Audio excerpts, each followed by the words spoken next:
Hey everyone, welcome back to Reissued. If you're new here, my name is Andrew. Today we are hopefully going to be making some really cool custom sconces, hopefully incorporating thrifted materials, and hopefully utilizing a laser cutter. That's a lot of hopefullys. This project is definitely a little bit outside of my comfort zone and there's a lot of variables here, but I have a vision in my head. I'm super excited to take you along with me for the process, so let's jump on it.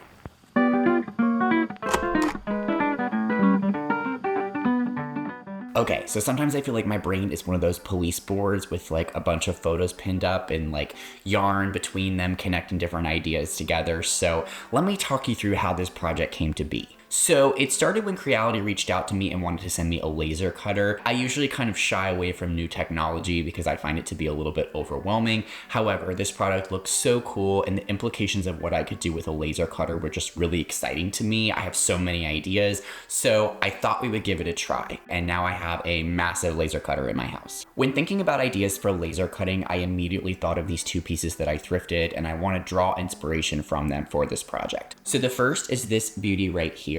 I got a couple of these little screen panels at Goodwill ages ago. This was back when I was living in my loft apartment and it had these really awful built-in sconces. I didn't want to replace them since I was renting. So my dad used the Goodwill screen panels and some additional plywood to create these little light boxes that could go right up over the sconce. I just took off the glass shade, put these up over the top, and they looked so much better. And the second item that I'm drawing inspiration from is this lampshade. I got this a couple months ago at the REISSUED store and I thought that the laser cut design on it was really cool. The big takeaway on this item is that there's a fabric lining along the inside, so rather than giving a shadowy effect in the room, I think it would give off more of a warm glow, kind of like a standard lampshade. I just think it would diffuse the light a little bit better. So we're gonna smash these two inspirations together, creating sort of a three-sided light box that could cover a thrifted sconce. I wanna create some laser cut panels to have a nice design on the three sides, and then I think we can line this with fabric so that we still end up with a nice diffused light. Are you with me so far? So I think the first step here is gonna be to find some thrifted sconces. Again, this will just go on the inside, you won't really see it at all,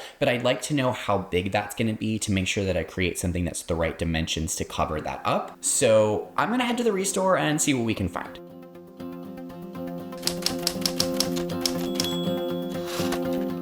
I've been on the hunt for 3 matching and not totally ugly thrift store sconces for weeks. This REISSUED store tends to have some good lighting options, so I thought I would check it out. Definitely just for the lighting, not for this super cool clawfoot office chair. Do we like this for Matt's office? And I need 2 matching chairs for my living room, but I want them to swivel, so these aren't a match. I love this color though.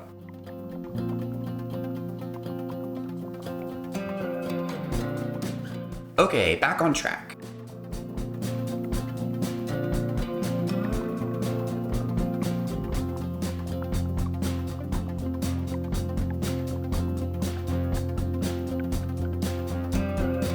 There were definitely several interesting options here today.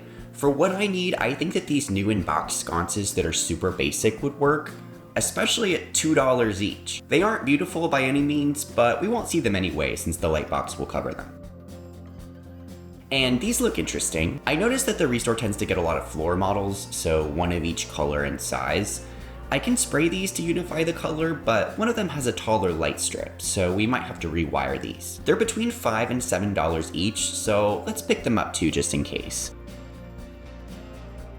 And this little glass box is interesting as a reference. Let's take the measurements so that we can reference the proportions later.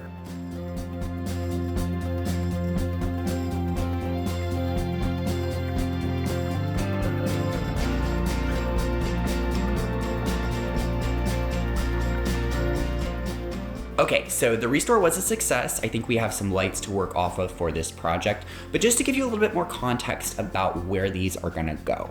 This is gonna be sort of a mock-up here because this room is clearly not ready for sconces to go in, but I am planning to incorporate some sconces into the built-ins that we're putting along this wall. I have all of these thrifted cabinets that I got ages ago, and then if you watch my most recent Thrift With Me video, we got these IKEA hem shelves for a really great price that are gonna create the shelving up top. And so what I'm thinking that we're gonna do is put one sconce on this side and two sconces on that side to offer a little bit of warm light in between. I think that sconces are such a nice way to light a room. It's a little bit soft and diffused. It sits at a nice level, so it's very flattering. So I think these are gonna be great in this room eventually. My goal here for this video is just to put together kind of a prototype of how these could look. But then if you wanna see how they look in the finished space, you gotta subscribe and join me on my home renovation journey. Okay, let's talk design. I'm thinking we do a pretty basic light box in a mid-tone wood finish with an off-white linen-y lining fabric. Kind of like the thrifted lampshade, but with more of the shape of the Goodwill thrift flip sconce cover. This could easily lean in an Asian direction, and I'm not opposed to that, but I'm thinking we could go a bit more Art Deco this time. I remember in my very first Thrift With Me video last year, this amazing Art Deco glass display cabinet that we had at the REISSUED where I work. I loved the beautiful curved design with the warm wood finish, so naturally I pulled a ton of reference images of similar cabinets and got to sketching. I was having trouble landing on something that felt simple enough to reflect my Art Deco inspiration, but complex enough to work on this smaller scale and narrow proportions without looking basic. Plus, I need to make use of what our laser cutter can do. I remembered these lights from the vintage store in Decatur last month and noticed that little band of lines around the top and bottom. That looks nice and makes the proportions feel better. And this Frank Lloyd Wright inspiration has some similar vertical lines that might be useful. With lots of ideas in mind, I jumped into a program called Vectr to build the files that I'll need to send over to the laser cutter. From my crash course research in laser cutting, Vectr files seem to be the simplest way to get an accurate cut on the laser, but they require specific software like Adobe Illustrator to get them exported as a Vectr file. I decided to use Vectr since it was cheap and had a very easy user interface that felt approachable for me as a beginner. I watched a couple of really helpful YouTube videos on this program and on the setup and use for the laser cutter. I'll go ahead and link those down in the description in case you want some more in-depth technical tutorials. My design was coming together with the Art Deco arches, the vintage light vertical line bands, and the Frank Lloyd Wright inspired 3 center lines. And as I was merging all my lines together to create one clear cut line, I thought the complete circle overlapping the lower band of vertical lines looked awesome. Not at all what I had planned, but happy surprise, so we're going with it. Once all the lines were cleaned up and merged, I could create a red border around my shapes that the Lightburn software that I'll use with the laser cutter will interpret as a cut line. I think. I'm still figuring all this out, so right now I'm just blindly following what I've seen other people do. I didn't expect to finalize my design so quickly, but I love how this looks. Now we can cut these out on the laser cutter. The very large and in charge Creality Falcon 2 Pro, that is. I set this up in stages a while back to ease myself into the unfamiliar laser cutting zone. The assembly process was pretty hardcore, but the included instructions, plus one of the videos that I mentioned before, got me there. Now I need to calibrate the built-in camera. This is a very cool feature that allows you to see the placement of your material on the screen and adjust the positioning of the material or your design prior to cutting. This got to be very handy later on in this process. The laser cutter comes with a literal flash drive of necessary files and instructions and specifications for cutting and engraving on different materials. Plus, I had to connect my computer to the camera and the cutter. Again, this whole thing was a little overwhelming for a relatively non-technical person like I am, but after some trial and error, reading the included directions and supplementing that with some online videos, I got everything calibrated and ready for cutting. Okay, here goes nothing. Let's import my file into Lightburn, make sure my whole design fits on the wood piece using the camera for reference, and press start.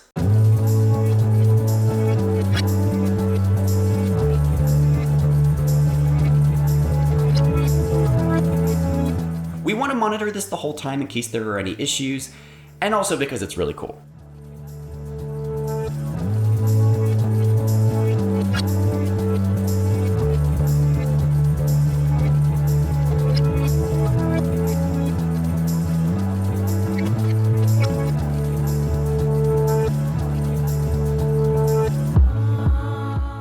And look at that, we have a prototype. Okay, so I just finished up my test cut with the laser cutter and I'm just feeling so relieved. This process has been really overwhelming for me. Again, not a technology person, was not sure I was gonna be able to come up with a design for this. And so I'm just so relieved that something happened, I made it work, and I'm feeling much better about this process now. Yay. With the prototype plan in place, my dad helped me cut down some scrap pieces of pine. I thrifted some oak at the REISSUED for this project, but I want to save that for the real deal sconces.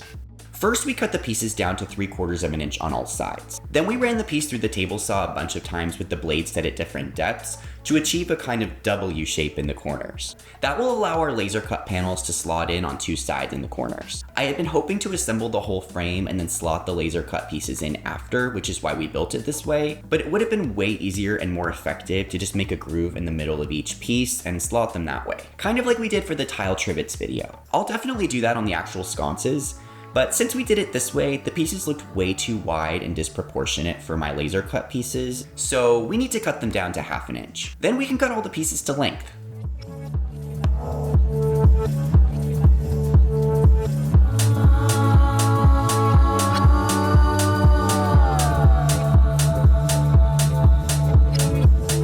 And finally, we cut a scrap piece of wood paneling to make the back of the sconce where the light will attach.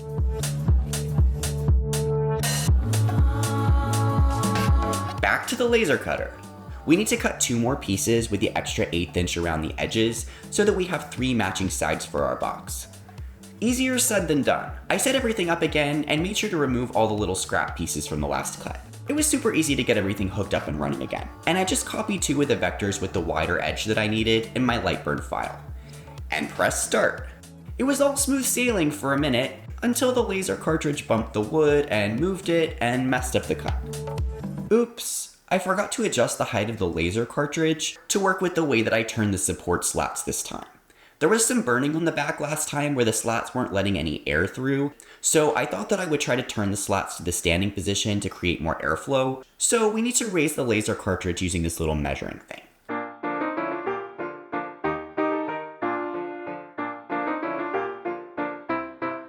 Good to go!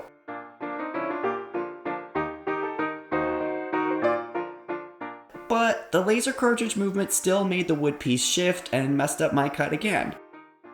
Oops, maybe the wood isn't heavy enough to stay in place with fewer points of contact on the slats, so let's move the slats again. Maybe the machine needs cleaning to help the laser slide more smoothly.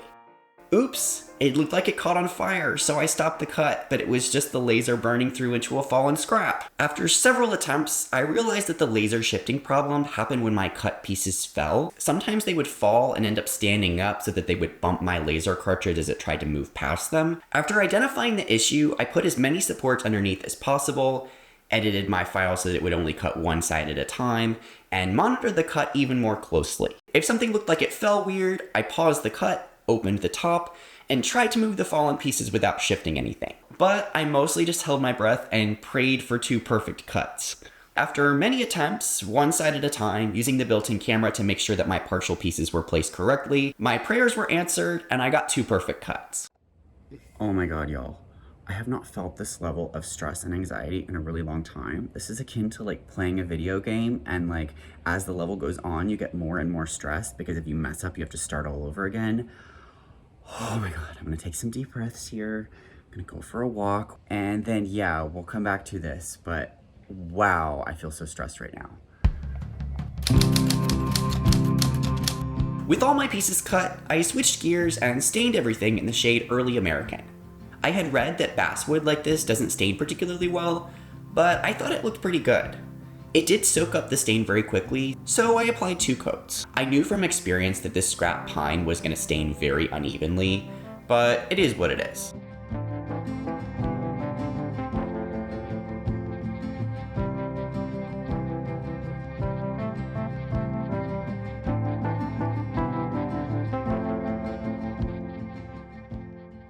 I dug into my fabric stash and found some scrap muslin that I think will work perfectly to diffuse the light. So I ironed it as best I could. Some of the wrinkles didn't really want to smooth out. Steam might have helped with this, but let's go with it. I smoothed the fabric out on a flat surface and then sprayed the back of my window pieces with spray adhesive.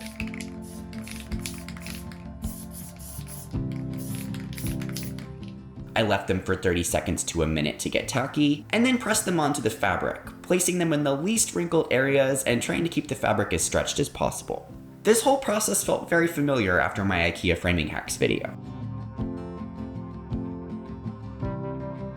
I left them to dry a bit with some weight on top of them to try to get the best bond possible. Once they were dry, I placed them onto a cutting mat and ran my rotary cutter along the edges to get a clean cut. This thing desperately needs sharpening or a new blade, so it's not ideal, but we can make it work.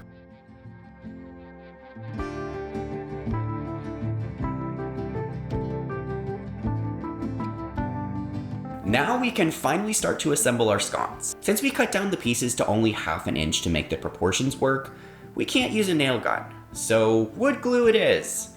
And oh yeah, none of my clamps were long enough for this. So this process was like putting together a gingerbread house with a million pieces and super runny icing. Not only did I have to get the outside edges to sit level and flush, but I had to get the center panels in right away to make sure everything was square. And wipe away as much glue as possible before it dried to keep things looking neat. So yeah, I hated this part so much.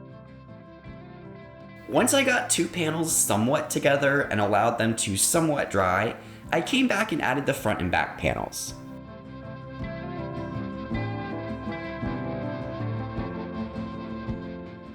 And after tons of fiddling and failing and wiping and taping, somehow I got the whole piece to hold together well enough. Okay, the box is together. Oh my god, I thought this project was gonna kill me, but we made it. Almost, just a couple things left and we'll wrap this up. Thank god. Let's finish these off by adding the light. I opted to go with the cheap basic sconces since the placement of the light bulbs will work better for the dimensions of my sconce. But the back on these will be way too large and too deep, so let's just take that off.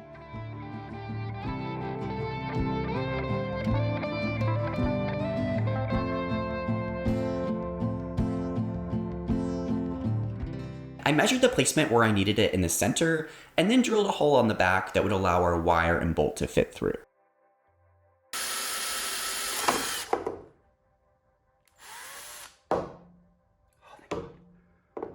I feed it through, and then screw the nut on the back to hold it in place.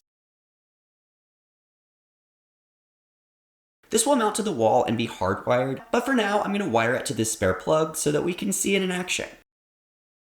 Alright everybody, this was a crazy process, but I'm super happy with how this prototype turned out. It's not often here on my channel that I get to take the time to make a prototype. Usually everything is kind of a first try and just make it happen. But in this case, we won't fully understand the proportions of the living room until we get the ceiling taken out and get the built-ins in place. And plus, this project was a massive learning experience for me in terms of the software and the laser cutting and the construction of the box and the adding of the fabric. And so I feel like I learned so many important things here that I'll take with me into the final version. I suspect that the sconces will need to be taller and maybe a touch wider. I definitely think that we'll do a single groove in the center of the wood pieces instead of that weird W thing that made the assembly process so much harder than it had to be. And then I'd like to find a way to stretch the fabric a bit more when I apply my laser cut pieces. It's not too bad this time, but the fabric is a little bit more limp than I'd like it to be. I think it would look better if it was stretched and taut. So let me know down in the comments if you have any suggestions for making that happen. Overall, I'm really proud of what I accomplished in this video. I feel like I pushed myself even more than I usually do, and I think the result is really beautiful, so I hope you love it as much as I do. If you enjoyed this video, if you like how this project turned out, be sure to hit the like button. If you want to see more of my home renovation, some of the upcoming changes that we're making to the living room, and how the final sconces look in my space, be sure that you're subscribed. Thanks so much for watching. I'll see you guys soon. Bye.